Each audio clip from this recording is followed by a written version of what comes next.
welcome back to me weekly yarns. Well, what happened last week with the tractor? Nothing. Absolutely nothing. Garage door didn't even get opened last week. That's how good it was. Why didn't it happen? Well, we went down to Derbyshire for a week in my caravan.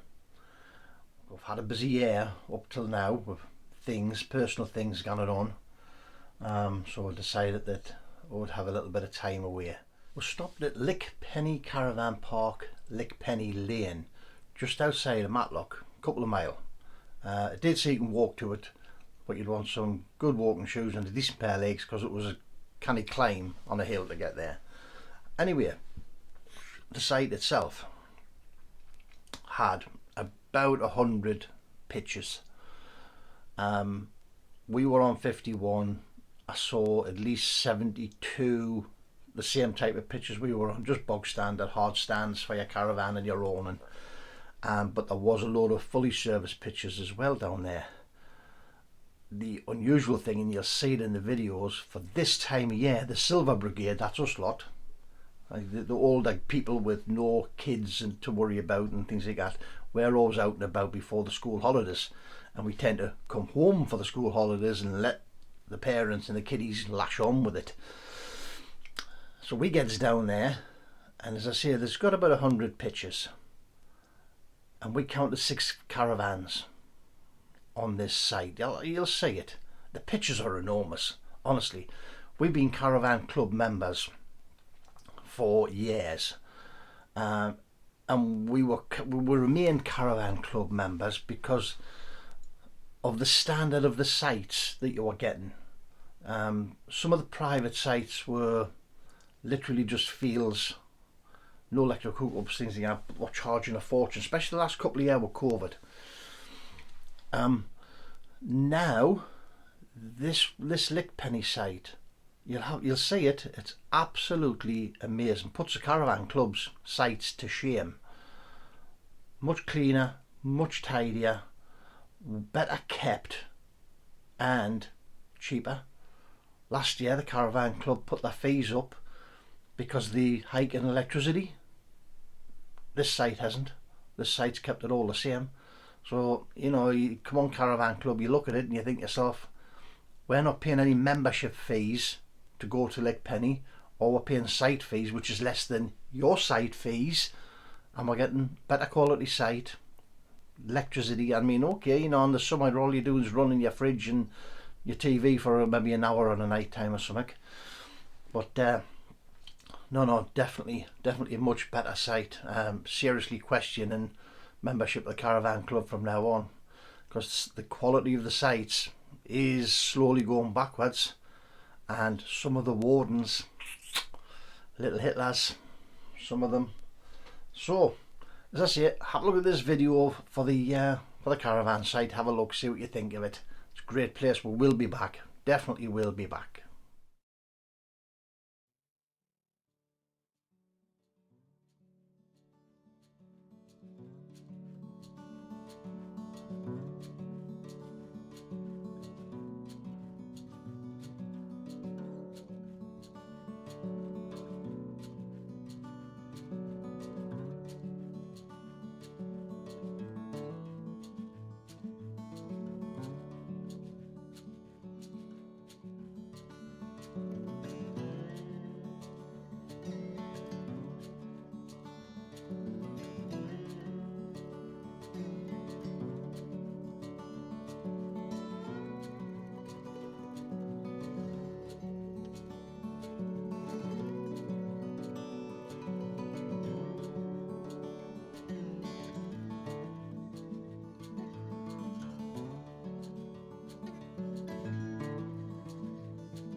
So you can see by the video, can't you, what a lovely place it is.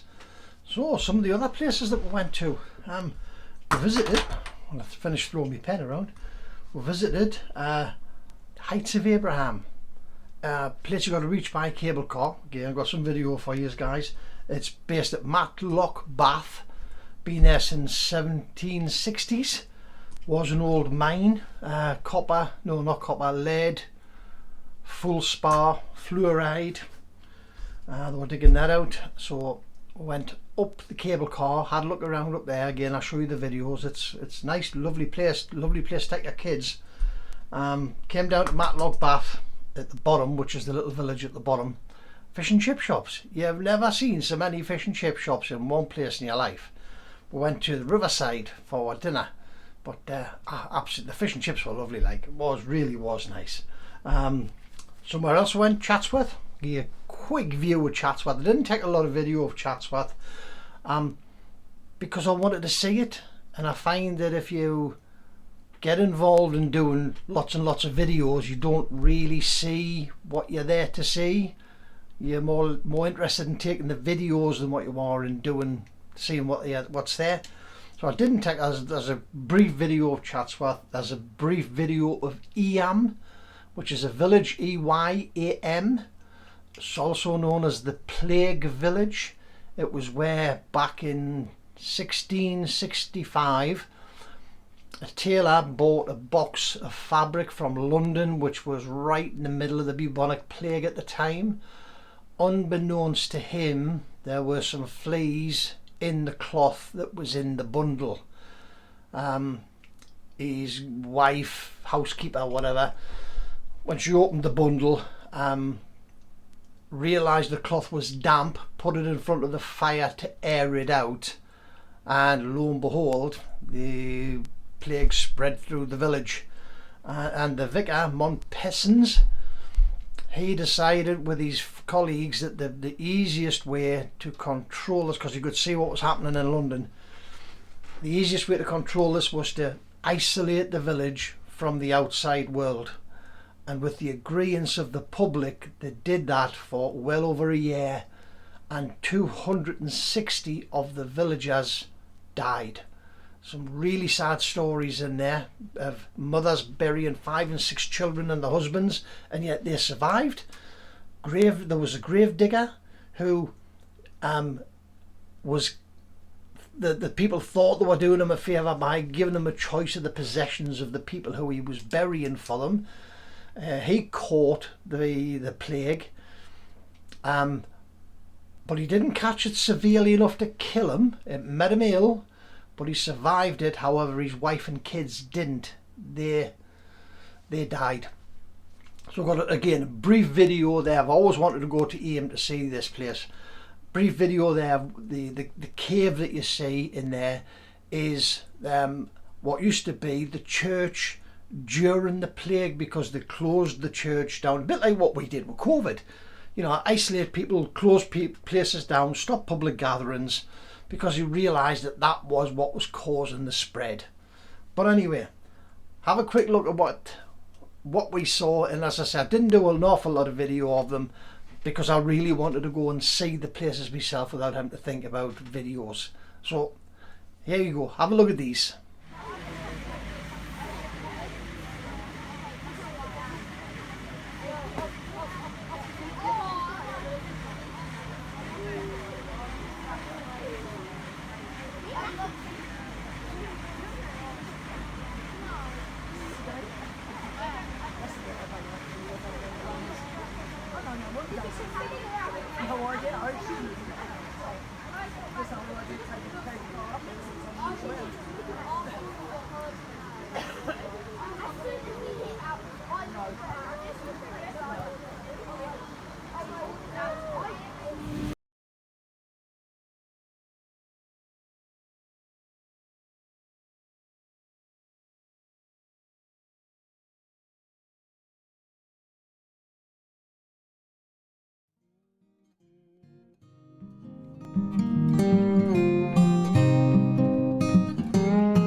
So Ian, this is the limestone arch that was the church during the plague.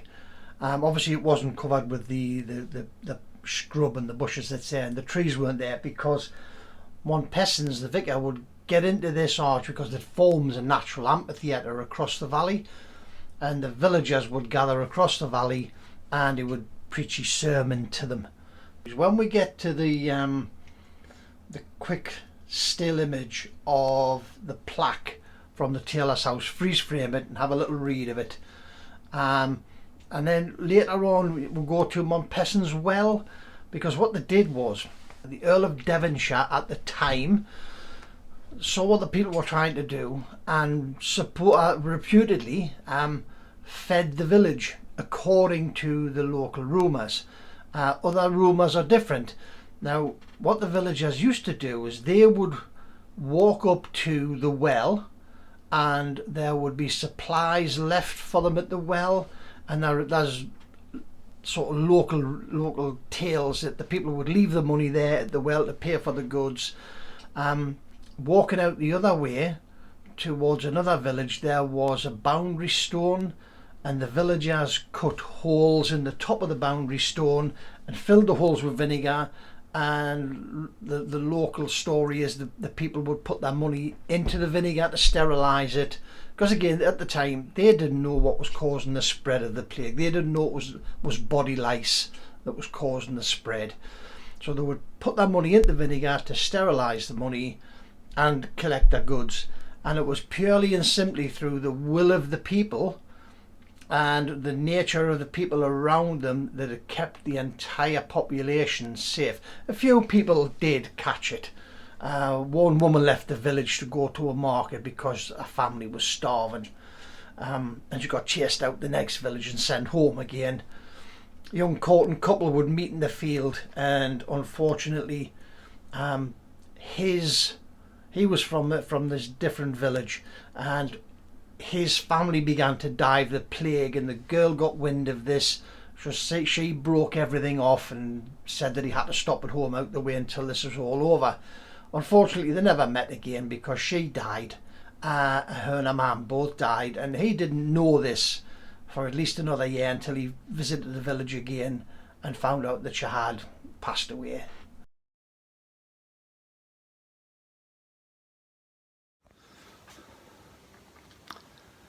Very quick, very brief update on Betty the blackbird.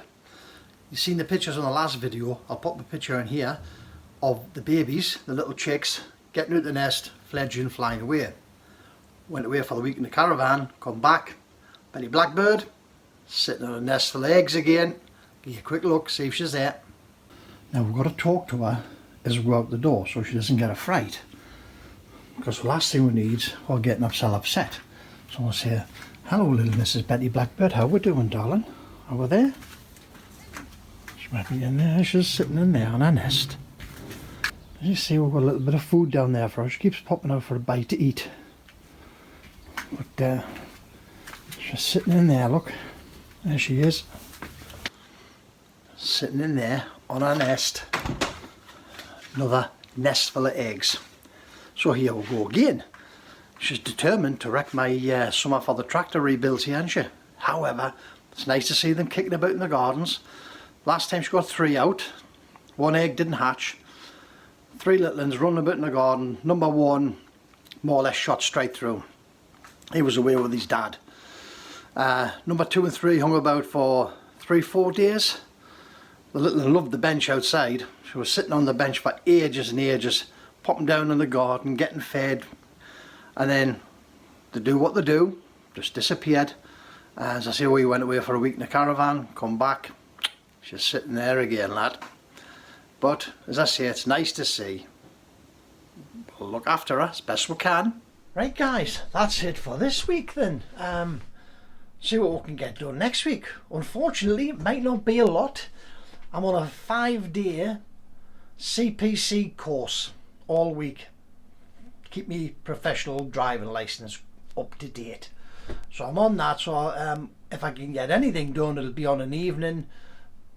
we'll just see what we get done. I'll let you know next weekend when we get to the yarn, but I don't think we're going to get an awful lot done. But anyway, so thanks for visiting. If you liked it, give us a thumbs up, like and support, tell your friends. Hopefully within a week we'll be back on track with a tractor and get things sorted out. I know I've got a bit of driving coming up, but hopefully we should still get a few days in which we can do bits and pieces. So thanks very much, and we'll see you next time. Bye now.